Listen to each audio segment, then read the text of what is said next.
So it's a pretty miserable day outside today. It's raining, and there's this cultural heritage museum not far from where I'm staying. It's in the buildings of an old oyster and blue crab processing facility.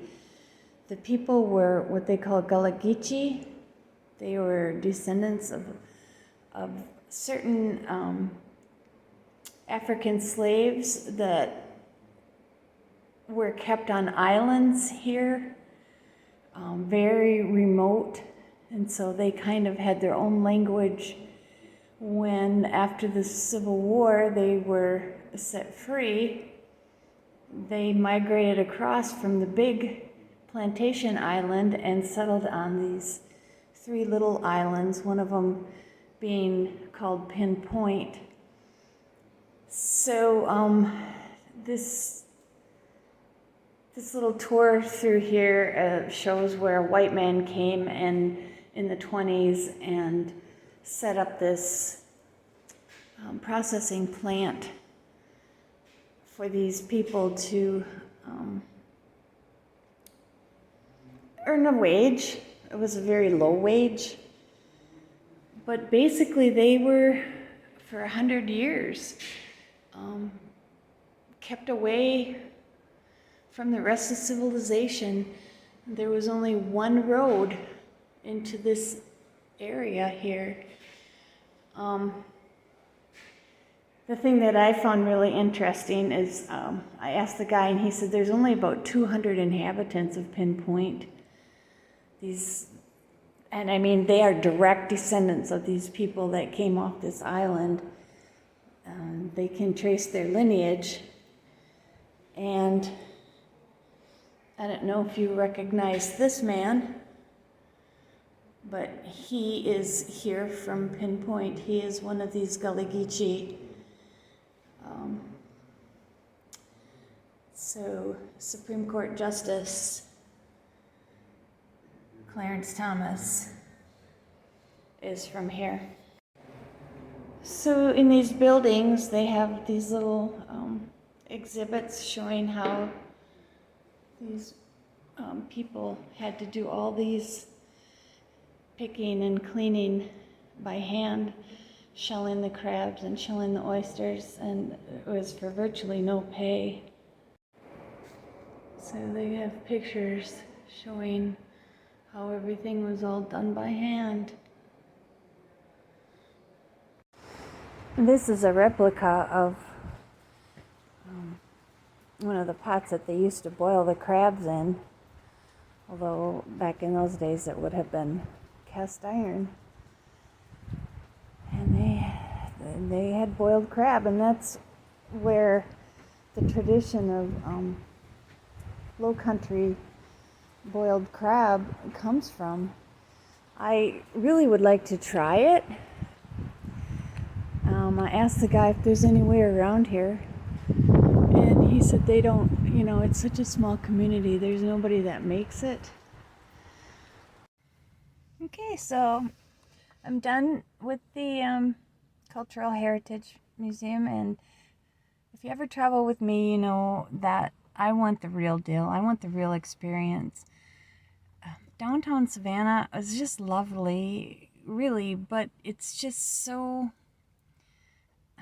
I don't know, so staged. Like, it's for the tourists, and I guess that's what I like is the authentic.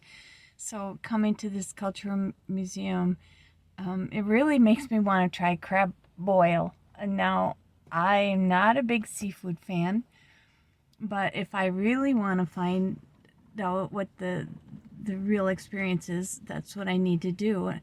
I've been sitting here looking on my phone, and there's a lot of places downtown that have like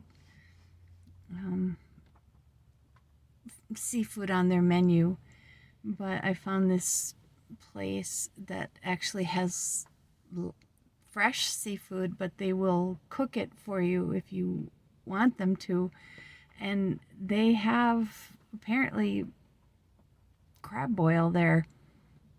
It's not too far from here, so I'm gonna go there. It's like 1:26, so I haven't had breakfast or lunch, so this is gonna kind of be my dinner and supper. I'll probably just have popcorn later on or something, so I don't know. We'll try it. I wasn't a big fan of the fried green tomatoes, but maybe this will be different. We'll see. So I just wanted to show you what I bought at the gift shop at the Galagici Cultural Museum. It's fried green tomatoes batter. And it says, look on the sack to see how you cook them. So let me show you here what it says. Fried green tomatoes instructions. Get your skillet out the cupboard and cover the bottom with cooking oil. Now get a green tomato and slice them up nice. Dip them in some water and drag them to the gullah mix. Now put those slices into hot oil and fry them till they's nice and golden brown. Take them out the pan and put them on top of some pepper towel so they'll drain and get nice and crispy. Now you's ready to eat them up, and they so good. You can use this batter for any vegetable that you can pick out of the field. It's just awesome. So when I get home, we'll have to find some green tomatoes, and y'all have to come over and we'll make some green fried tomatoes.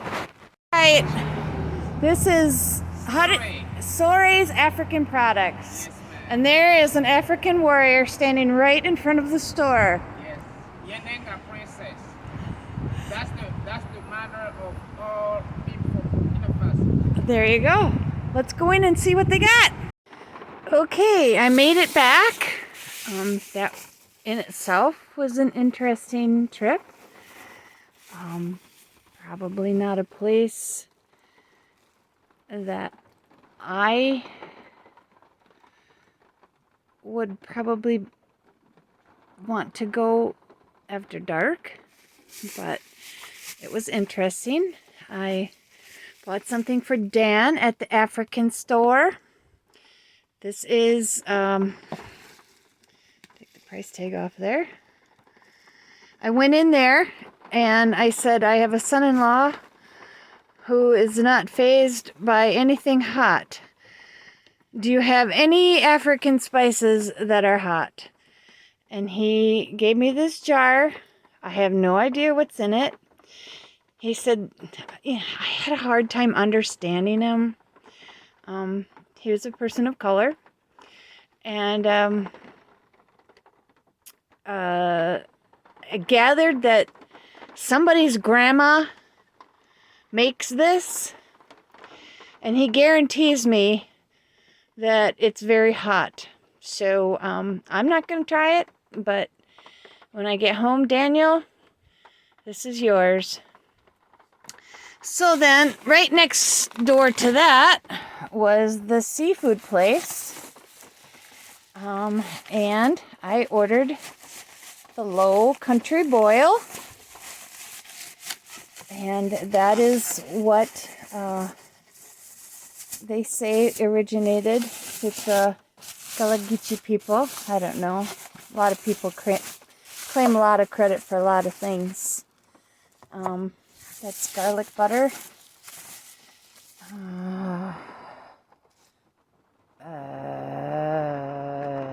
Don't know what that is. This thing weighs, I don't know. I would say a couple pounds. There's a couple pounds of food in here. And it was $9.99. And all of the seafood, oh my gosh, look at this. All of the seafood is sourced locally. We got some blue crab, some shrimp, sausage, What else is in here? Corn. There's some potatoes under there. Oh my gosh. This would feed a family of 4. So, I guess now it's just a matter of trying it. This is what they call an authentic low country boil. I'll let you know how it is. Okay, so the low country crab boil. Definitely would recommend it. It's obviously fresh shrimp. I mean, it doesn't taste like what we get up where we live. It's so different. Crab also doesn't taste like the crab we get, you know, like the king crab, snow crab. Doesn't taste like that either. And the andouille sausage is smoky. It's all different. It's really good. If you have a chance, I'd recommend it. The only thing is, after a couple of bites, I did realize that there's some red pepper in there. There's red pepper flakes that kind of intersperse, and so it does give it a little bit of heat. And you know, I'm a big baby as far as heat, but it wasn't so bad that I couldn't eat it. So for some of you, you probably wouldn't even notice it. It's good. Gives me an appreciation for those women who had to clean those little blue crab shells, because I was lucky I got maybe a teaspoon out of there, and I didn't have anything to break open the claws, so they had to I think he said they got 45 cents a pound. So you can imagine how many crab they would have to clean like that in order to get 1 pound of crab meat. And for the oysters that they had to shell, raw oysters, they had to break them open. He said for a gallon, I think he said they got $3 for a gallon of oysters, and you know how big an oyster is. So I can imagine how much work that was. The women did all the work in the plant, the cleaning and the picking and the boiling and the canning, and the men did the crabbing and you know, and getting the oysters, harvesting the oysters. So it was hard work, and they didn't make a lot of money, but it sounds like it was a really great community. Everybody looked after each other, and I'm glad that I went. I'm glad that I saw it. I don't know. Tomorrow's my last day in Savannah area. I'm going to start heading south. I'm not sure what I'm going to do tomorrow. I still might go up to South Carolina. I'm going to look at that later. You know, try to figure out what I'm going to do tomorrow. I did try to figure out if I could go take a tour of the Army airfield, because I thought that's something that you might find interesting, but they're not letting anybody on there, and that's understandable. It was raining really hard all day today. I checked on my electric bike, and cover's still on. I took a lot of time in putting that on securely, and so I'm hoping it's staying dry under there. The next place that I go, this Amelia Beach, is supposed to have bike trails, so I'm hoping to get the bike off and actually take it for a ride and take Daddy for a ride. So I can't really think of anything else today. I'm kind of glad it rained, because if it wouldn't have rained, I probably would have done something else, and I would have missed out on this really cool little day that I had today. And I guess I'll talk to you tomorrow. I miss you, and I love you. Bye.